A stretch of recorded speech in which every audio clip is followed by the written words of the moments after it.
When we allow fear to be our master, we cannot be happy and free as a butterfly. But when we choose to trust the journey and embrace love and joy, we are free to fly. That's in the word of Anakin our day. Good morning to you anywhere you are. This is OGBC 90.5 FM, and I welcome you to this edition of Feminine Scope, where we host distinguished ladies and strong women who have excelled in their chosen careers so that this generation can learn from them. My name is Titilope Awobajo, your one and only radio angel. My net caught another big fish today, as I have a strong woman in the house with me to share her experiences with us while growing up, the schools she attended, and many other things we need to know about her. My guest is Mrs. Valentina Ibirogba-Unaji. She's an entrepreneur, a health informatics project manager, software architect, certified health and wellness coach, speaker, and author. Oh, boy, it's plenty. It's nice meeting you, Mrs. Ibirogba. Good morning. Good morning. Good to have you in our studios. Thank you so much for having me. How are you doing today? I am blessed. Okay, so who is Mrs. Valentina Ibirogba-Unaji? Who are your parents and where were you born? Well, I am a woman of many sides, different feathers. My parents were late Mr. Olutayo Adeshola Ibirogba of blessed memory. He was a mechanical engineer.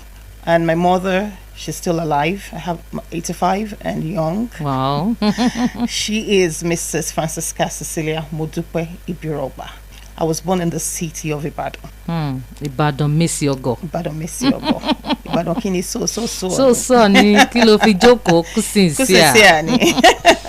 So have you chopped Eron Sikin? Mo Eron Sikin lano. Eron Sikin lano. That's a good to know. So you were born in Ibadan. I was born in Ibadan. And bred. Born and bred in Ibadan. In Ibadan. So how many are you from your parents and what position are you? From my parents, we're a total of 5. Okay. And I'm number 4.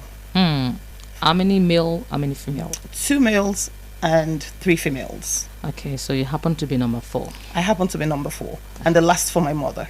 Oh, okay. Okay. Last for your mother. Last for my mother. That means, does that mean you came from a polygamous home? No, I did not. Okay. My father was married to just my mom. Okay. Wọ́n ṣeré lọ. Wọ́n ṣeré lọ. Wọ́n ṣeré jáde. Bàbá ṣeré lọ. Bàbá tún ṣeré padà. Okay, so let me ask you, how can you describe your parents? Are they disciplinarians? Extreme disciplinarians. Wow. When you have a father that the children nickname Shango. Shango? Yes. Olukoso? Yes. Akata? Yes. Yeri? Yes. My dad was extremely strict. Extremely strict, but loving. I was very close to my dad, but he was extremely strict. My mom, she was a teacher, and she's still a teacher. Hers is a different kind of strictness. Okay. So I grew up in a very strict home, in a home that what you have within the 4 walls of your fence should be enough for you. You can't catch a child of my parents strolling the streets or going to a neighbor's house for what? I mean, what are you looking for? What can What can happen? You know? So, and I think that has actually affected me till now in a positive way because I like it. As extrovert as I can be, and I'm actually an introvert, I can stay in my house for 365 days a year. As long as I have internet and water and my Bible, I'm good to go. Oh, okay. You said you happen to be number 4 in the family. So what relationship do you have with your older siblings and the younger one? We're cordial. So I was number 4, and the age difference between my immediate older brother and I was close to 7 years. 7 years? Close to 7 years. Wow. I think they were done. But that was a special gift. They were actually done with child rearing. My grandmother specifically asked for me, begged for me, because my siblings were born in the UK. Okay. So when they came back to Nigeria, she wanted a child. Mothers of those days, like ebite me for me kind of thing. And God blessed it. So Motoriale nimi. Motoriale. Toriale. Toriale lo ṣe bí mi. Torí ọjọ́ alẹ́. Torí ọjọ́ alẹ́. Wow. That's very deep. Okay, so let's look at the schools you attended. From primary to tertiary. So my first school was my mom's creche. She was a teacher. She studied in the United Kingdom. She established the school in 1977. So that was my first school, actually. And then I moved on to the prestigious Sacred Heart Private School, Akinyemi Way, on the Ring Road in Ibadan. It's a Catholic school. Back then, we had probably about 6 private schools in Ibadan. And I did all my primary education there. And I moved on to St. Louis Grammar School, Mokola, Ibadan, where I spent 4 years. And in my 4th year, after SS1, my mom started traveling a lot. As a teenage girl, my older sister was in the UK then. So they had to keep on going back and forth to check her. And she didn't want a young teenager at home. Because, I mean, the boys were there. My 2 older brothers were there. My dad was there. And so I had to go into this boarding school. So I was transferred to my favorite school, Our Lady of Apostles Secondary School, Ijebode, Great Olas.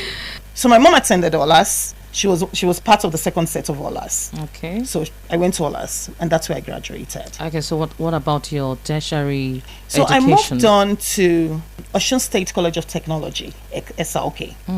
Because when I did my JAMB, I was 2 points away from the course I wanted to go for, which was law. University of Ibadan. So they asked me to come and study English language. And I said, no, I don't want to be a teacher. Back then, if you studied English language, you ended up in the classroom. That's the mindset. That was the mindset then, if I had known. But I went to Oscotech and I studied estate management, which I loved. I didn't practice though. And then I traveled at the age of 20 to the United States of America. Okay. So there I went. So growing up, I wanted to be a hairdresser. Yes. Hairdresser. Quote and not cosmetology. Hairdresser. Quote and unquote. What brought about that? I just love to do hair. Oh, okay. I just loved it, and they gave me the option. I actually went to my auntie. I had an auntie that had a beauty salon, so I would go on weekends when I was age 7 to go and learn. And then during the holidays, she wasn't too far from my area, so my siblings would take me and they'll pick me up. I did my freedom when I was in primary 4. Wow. At the age of 8. But I guess they were just looking at me and they play. So when I wanted to go into it full time, my mom was like, unheard of.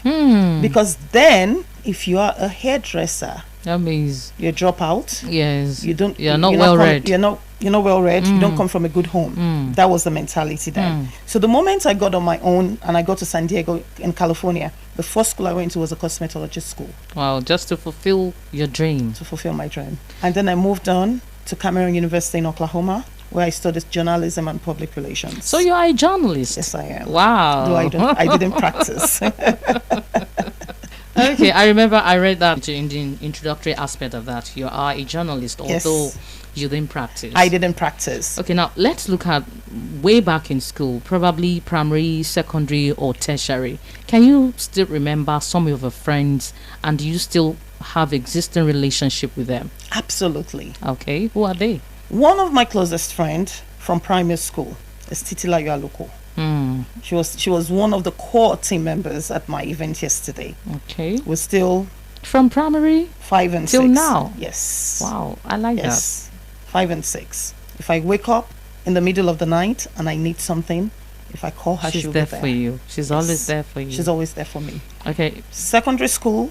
Another one is Yetunde Yemisi Ismail. It was 5 and 6 on a different level. 5 and 6. Yes. That's so good to know. All right, so let's look at incidents that happened while growing up. Which one exactly can you never forget? Pleasant or unpleasant? Whichever way. I don't hold on to unpleasant memories. Okay, that's good. Because I always feel that when you hold on to unpleasant memories, you limit yourself. You limit yourself. Things happen. I deal with it. I might talk about it, but it's not going to hold me down. So pleasant one. Let me say my favorite pleasant memories was traveling to Lagos to see my grandfather. Okay. As a child. He was late Pa Francis Adebiyi Louis. British Empire medalist. Very close brother to the current Alake's dad. Okay. So traveling to Lagos was always something I looked forward to, and I'm sure my siblings looked forward to it as well. Because when you go to Lagos, all the uncles and aunties were there, your cousins were there.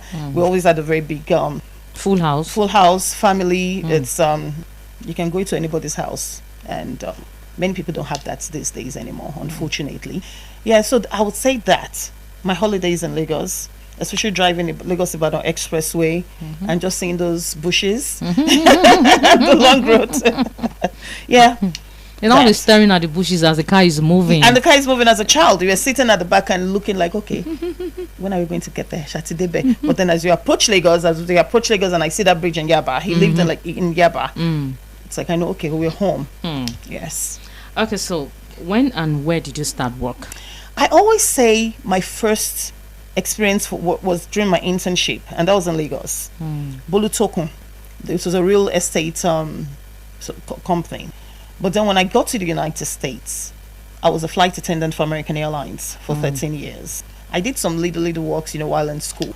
But my first real job or career, let me say, was with American Airlines as a flight attendant in 1996. Okay, the program is still Feminiscope on OGBC 90.5 FM. And my guest is still Mrs. Valentina Ibirogba-Unaji. She's an entrepreneur, health informatics project manager, software architect, certified health and wellness coach, speaker, and of course, she's a journalist. All right, so you said you are an entrepreneur or health informatics and so many other things you do. Let me say you are jack of all trades, master of all. Master of all. I try to master all. That's good. That's good. Thank you. How have you been able to cope to manage all of this? Very deep. God's grace and passion. And when I have passion for something, I'm unstoppable. That's the driving force. Except God doesn't have a hand in it. I am unstoppable. I will ensure I achieve my aim. So God's grace, and I'll say family support. My mom is a very strong backbone, and my son, my only child, call him my quiet strength, Abamudupe. Because when I think about him, when something seems impossible, and I look at my whys, I think about him, I think about my mom, and I think about a whole lot of other people attached to me. My unofficially adopted daughters, I think about them, and that seems to be my driving force. Okay, now let's narrow it down to who your husband is and how you met your husband. So my husband was Adams Kennedy Unaji of blessed memory. Oh, may his soul rest in peace. Amen. We met at Otscotec. Okay. Back in 1993. So we met in 1993, and the October rush. My brothers had already warned me. October rush, they just meant to rush you and don't allow any guy. So we met, and I told him, I said, I was 17 when we met. I told him I couldn't be in a relationship until I was 18. And he waited for me. And we started dating when I was 18 and got married when I was 27. We dated for 9 years. And that's who I have my only biological child with. Okay. And he passed on in July 3rd, 2013 in Abuja. May God rest his soul. Amen. Now, let's talk about how you were able to cope with your home front and your jobs. How were you able to balance the two? My home front and my job. And your job. I'm a very energetic person. And I was raised by strong women. Okay. Women of strength that they made things happen. And when you have people like that, you have no choice. And when you have God first. And you have to have a passion for it. So most of the things that I do, when I have to have a passion for anything that I do. Because when I have a passion for it, it doesn't seem like work. So I'm someone that if I get a position with OGBC today, and tomorrow, for whatever reason, I don't like what I'm doing, or I don't feel comfortable in that environment, I'm leaving. Okay, so was your husband supportive as well? Yes, it was. Okay, now being an entrepreneur, how do you see ladies of nowadays, when they sit around, lobby around, doing nothing, expecting men to foot the bills, and of course, when you tell them to start something with the little resources that they have, they will be waiting for that resources to turn out big before they start. What's your take on that? The first thing you have to look at is, in Yoruba, who raised them? I don't blame kids of nowadays, the Gen Zs.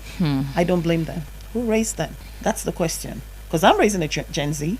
I'm raising many Gen Zs. My son is 20 and is in America, he's in school, and he does what he has to do without me being there. I always tell my children something. before you make any decision, ask yourself, what would mama think? What would daddy think? Those are the two things that guided me when I went to the United States at a very young age. So when you see young Gen Z, when you see them most of the time, lazing around, they don't want to do something, they're waiting, or they have the entitlement mentality, which many Nigerians do have, look at their home. Where they're coming from. What was instilled in them. It's not about talking, it's about doing. The way I raise my children, do what I do, not do as I say, because that's how I was raised. I wasn't raised by a woman that lazed around. My mom had a school. She started as a crèche and it grew up to a private school. And alongside, she did other businesses as well. My mom would go to Calabar to visit my brother in boarding school. He went to Hope Wardell, her first son. And she would buy palm oil, ekpokupa, back to Ibadan and sell. She grew up in a very comfortable, her father was very comfortable. I mean, you're talking about the Gbadi boys, right? They were very comfortable. My grandfather was extremely comfortable. I grew up to see my grandfather still giving my aunties, my uncles, my mom money as a child. But she didn't say because not struggle or not fend for her family. She had to double her hustle. She did what she had to do for her children. So that's I might be wrong, but that's how I see it.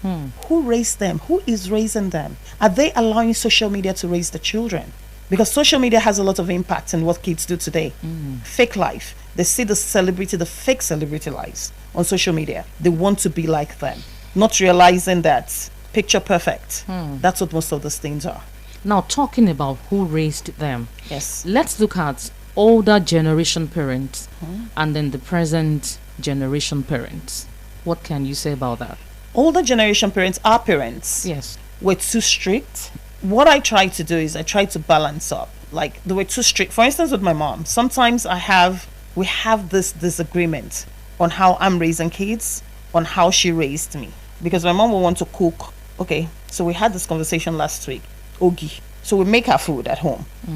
And they made ogi. Mommy, I come and say ogi.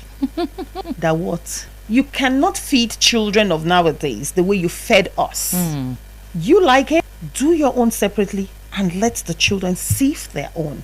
So things like that. So we, the current parents, the current generation parents, we need to have a balance and take from the good aspect of how we were raised and balance it with how to raise those children. I, for one, my parents had an open door policy. I could talk to my mother about anything. As a matter of fact, growing up in secondary school, when my friends, when you're having girls talk, they'll be like, Emma, so Valentina, I'll be the next one, lots of mommy. Because I was very close to my mom. There was nothing I didn't tell my mom. And I think that was one of the things that actually helped me keep myself and be the way I am today. It's who raised me, because I could talk to my mom. I didn't end up being a statistic of teenage pregnancy because I could talk to my mom. I could speak to her. She listened. She advised, she counseled. These days, we are too busy sometimes not to even have that close relationship with our children. These days, most parents are being raised by their children. And the children are being raised by social media. You see a 10-year-old, 11-year-old, 12-year-old, 13-year-old on Facebook, on Instagram. For what? What is it doing there? For what? So there has to be a balance. So we need to balance it. What's good? Take what's good from how I was raised and then look at who I'm raising. Because you don't want to raise a child, you don't want to be too strict with the children of nowadays. They won't tell you anything. That was the same thing with us. If our parents were too strict, they won't hear anything. And that's where mistakes happen. So there has to be a balance. We can't raise children of nowadays the way we were raised, but at the same time, we need to take from how we were raised. If not, may God forbid bad thing. Amen. You're also a certified health and wellness coach. What's that all about? About 10 years ago, I started having the symptoms that I didn't understand what was happening with me. And I wasn't sick. I did my full blood count and everything. I wasn't sick. Everything was fine. I was always tired. Fast forward 5 years ago, I realized that I had a very short fuse. And if you know me one-on-one, I'm a clown. I love to be happy. I clown around. But when it gets to a stage where someone that clowns around is like any little thing. So I didn't realize it until I started snapping at my son. And this is a child that, though not perfect, is a child that doesn't give, let me define him as peace. Is a child that gives me peace. So why would I snap at him? So that was my aha moment. So I had to call him one day, like, there's something wrong with me. Why am I snapping? Like, Mama, it's okay. I'm like, no, it's not. Why am I snapping? Because I will snap. Maybe I put my phone right here and you move it and I'll snap. I could easily move it or just tell him to move it back. And I'm like, there's something wrong with me. I don't understand what it is. So I spoke to my younger cousin, Bisola, about, she's 10 years younger, and she was like, I bet in women menopause. At 44, menopause. And I'm like, no, menopause bitibawo. It's a Washington saying so, they lose weight. And she, sorry, menopause, new. And I'm like, I turned around, my mom was there, I said, Mommy, hey, Jola, what menopause? My mom said, around 50 something. I said, okay. Before then, did anything happen? She said, yeah, she started having some symptoms, blah, blah, blah. I said, oh, okay. So I started researching it. Okay. And I realized that I was actually in my perimenopause stage. So I went to see my doctor. He refused to do a hormonal profile for me because insurance will not pay for it because of my age. At 44, they were not going to pay for that. And he said, you cannot be menopausal. Insurance won't pay for this. It's going to come back and you're going to get a huge bill. I looked at him. I said, how long have you been treating me? He said, how old is your son? I said, 17. So that was 3 years ago. And I went online and I typed in signs of menopause. And I started telling him all the symptoms I found there. Okay, I have this. I said, will they pay for it now? He said, yes. He wrote it down. He did the profiling. True, my estrogen was down. Wow. And he called me and said, I'm sorry. I said, you're actually in your perimenopause stage. He said, but at this age, I wouldn't believe you are. He said, that's what you're going through. I said, how long am I going to be in this stage? I said, because it's frustrating. He said, I don't know, that it differs. So that was what made me go to school to be a certified health coach, mainly for menopause and perimenopause. And that was what birthed Dames of Wellness Initiative, because I realized that a lot of women don't really understand. That's one of the things our mothers did not remember to teach us, unfortunately. Should we say they forgot to teach us all of that, to prepare our minds for that perimenopausal stage? I don't think so. I think they forgot to teach us because they didn't understand themselves. And also, at the age they were teaching us stuff, they were teaching us age-appropriate things. We're not 40s when they were teaching us. So they didn't think, to bad this stage, they didn't teach us about child rearing when we were in our teenage years. It was when we started having kids, they would tell us like, okay, we're from Mumbai, do this. So I think that was what it was. Okay, so what's your advice for the present generation? We've been talking about them. But your general advice for this present generation, the woke generation, the Gen Zs, both male and female? The first thing, make your parents your best friend. They can never steer you wrong. Well, the good parents, because we have some interesting parents these days, but the good parents can never steer you wrong. Peer pressure, it's going to be there. Sit down, reflect on what you want to do, the pros and the cons. If the cons outweigh the pros, make your decision. If the pros outweigh the cons, vice versa, make your decision. Go to school. Education is key. You might not need that certificate. All the certificates I've had, I've never used any to work. I've never. What I currently do as in IT project management, I taught myself.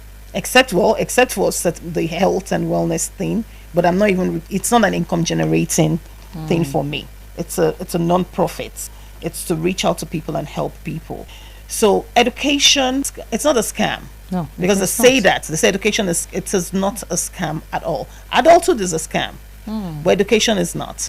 So no matter what you do, even if you're not going to use that degree, make sure you have it. You never know when it will come in handy. Okay, thank you so much. Now, do you party? Well, I am not a party animal, but recently, I came to Nigeria in May. Okay. So last year I joined Egbebo Bamayegun Briakile Jebu. Okay. Under the leadership of Alhaji Yetunde Rasak. Yetrod. People call her Yetrod. Because my dad is originally from Ijebu, Ode. And that's the only party I do. So if it's not family party, if it's not a party that I have to be, it's stressful for me to get up and actually make up and do all that gilly stuff. I asked myself, hey, Joe, first I'm going to me, genuinely. Now I have to mentally prepare myself. I have to mentally prepare myself. But when I go to parties, I'm the life of a party. If it's a party, so I try to go to a party that I know the person that's doing it, so that I can be free. There's no point going to a party and just sitting there and just watching the MC and watching everybody. It gets boring, it gets tired, and I don't like to be a boring person. So yes, I do parties, but it has to be intimate parties. Oh, okay, intimate party. I get Yes. that. Now, for the purpose of this program, what type of music do you want me to play for you? Do you have Buga? Jesse King. Jesse King Buga. Jesse King Buga. Okay, I'll give you Jesse King Buga.